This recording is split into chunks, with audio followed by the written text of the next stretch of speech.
Okay, so inside of my journal slash album, whatever you want to call it, I want to create some journaling spots. For this, I'm going to use a combination of two things. I'm going to use the smaller pieces of paper that's included in the ephemera pack. And I'm also going to create some journaling spots with gesso as well, because you can write over gesso. So I'm going to first start by gluing the pieces of paper that I've selected. And to glue my pieces, I'm going to use these adhesive strips, which I have become addicted to.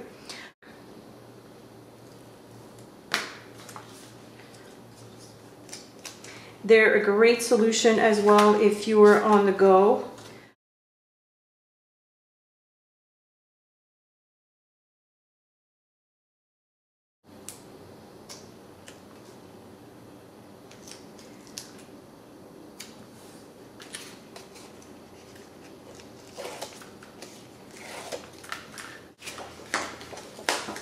So on this one here in particular, I'm just going to add the strip kind of like in the middle here.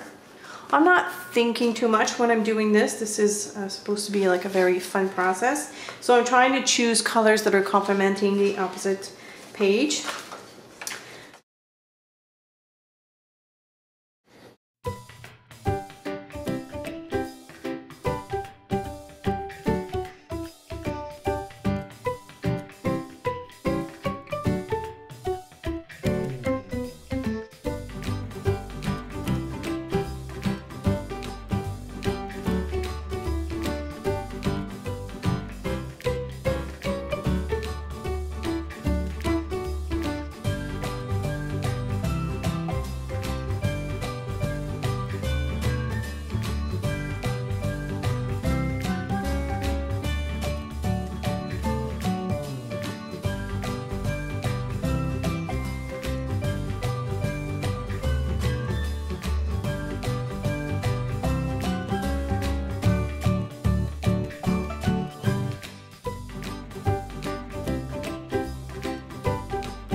So that was sort of my last page. Now I'm going to do some more journaling spots with gesso.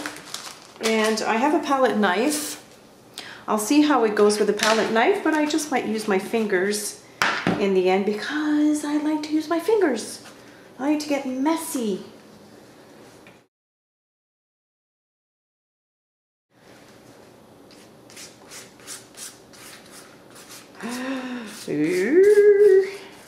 Oh, I like that.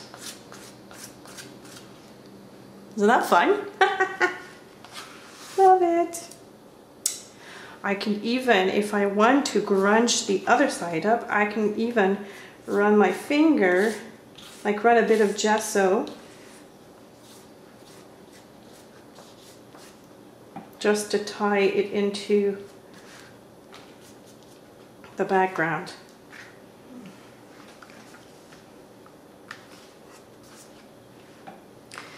And if you want to kind of hide the seam of the journaling, the break here of the pattern paper, you can do so by running a bit of gesso along the seam. And now it looks as if it's incorporated into the pattern. I love that look. Okay, so I'm going to continue doing that, and I'm going to show you what it looks like. I've finished adding the gesso, but I'm thinking that the top is too clean now because if you look inside, I kind of grunged it up. I had a hard time not doing it. So I just went wild. It's not finished. I need to stamp a few things and I need to make borders like some scribbles and stuff with a pen. But that's basically it. This one I added the paper clip that came with the kit, and this one here I stapled. Lots of fun, lots of real estate to add photos or journaling. You can make a list. You can use this for whichever purpose you want. That's the beauty of it. Now I'm going to, of course, grunge it up because yeah, it's too clean, and I'm thinking the bow on top is too much. I'm just going to tie a double knot and cut the ends real short. I don't think the bow is necessary. So I'm just going to trim that really quickly. Yeah, that's much better. Okay, so let's grunge this up a little bit, shall we? I'm going to take my palette knife. I think what I'm going to do though, I'm going to dip but then scrape most of it, and I'm sort of going to go over the flower, maybe a little bit on the edges, just to sort of tie the cover with the rest of the book inside.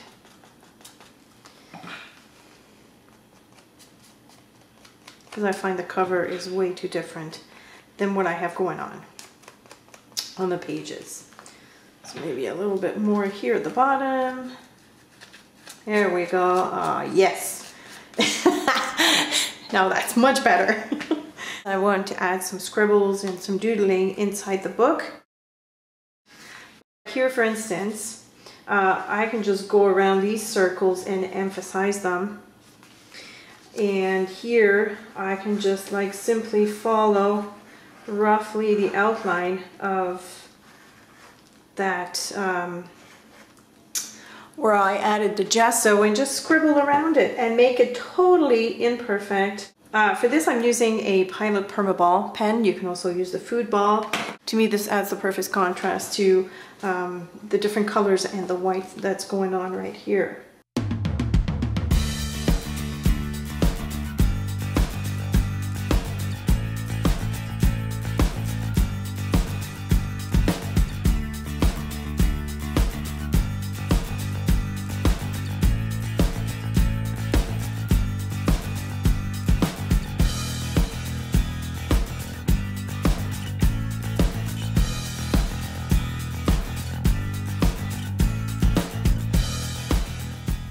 You know what, I just found the sheet of rub-on in there, and look at these circles, aren't they fun?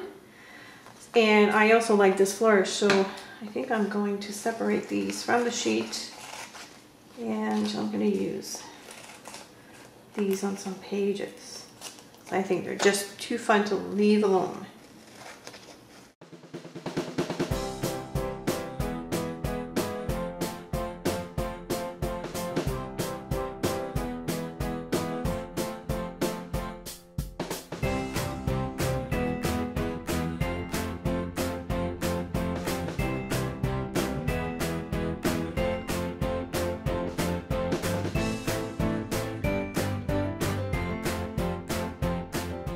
One thing I want to do to the cover before I go any further is I want to add a touch of bling to the flourishes underneath, because all of a sudden that corner is kind of like dull to me compared to the rest. And since we have bling on the stamped images, then I figured we might as well have bling on the other side, just to balance it out.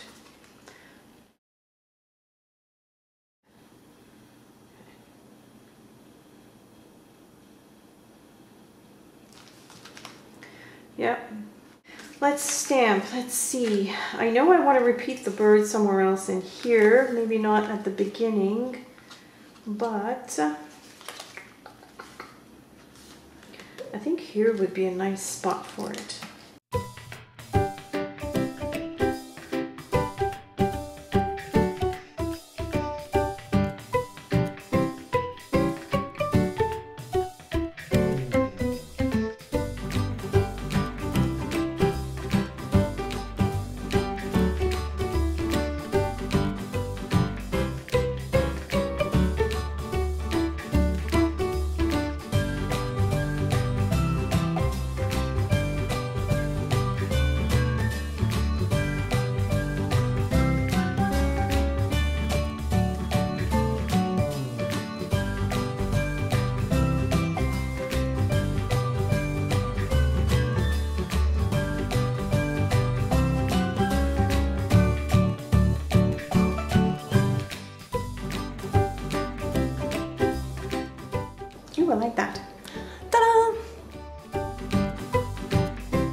Oh my goodness, this was such a fun project to put together. Seriously.